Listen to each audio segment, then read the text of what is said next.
This is Parliament Square. It was here 3 years ago this evening that we had a big stage set up to celebrate the historic moment at 11 p.m. when Britain left the European Union.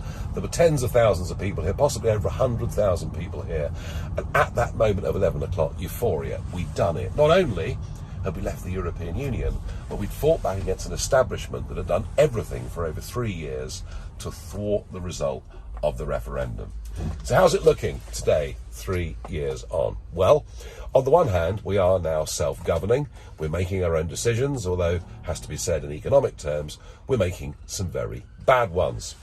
Everything from the fishing industry through to financial services saw fantastic opportunity getting out of the EU rulebook. Now, you might argue the government are finally getting around to getting rid of some of those regulations, but hey, in June it'll be 7 years since we voted. But the really big one, and the reason we got the Brexit result in the first place, is part of getting back control of our country was control of our borders. We'd seen immigration, population rises, pressures on wages, school places, housing, GP appointments on a level that people had never before conceived. Last year, net migration was 500,000, legal immigration 1.2 million, and 45,000 people crossed the English Channel. I put a poster up in that referendum campaign called Breaking Point. It showed a column of young men getting into the European Union.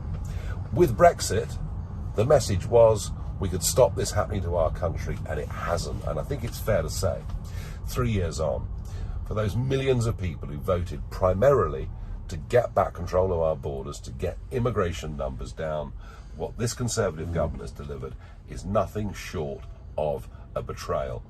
And that's why the opinion polls say, you know, it's now 50-50 whether we should rejoin, whether we should leave. In reality, we're not going to rejoin, we've left. But the next Labour government will keep us very closely tied to EU rules. This is all the fault of the Conservatives.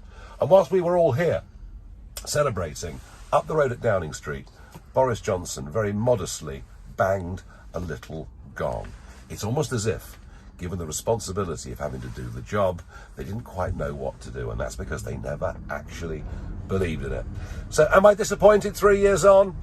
Well, I'm disappointed with the way that it's been carried out, but in historic terms, winning back our right as a nation to self-government was, of course, absolutely the right thing to do.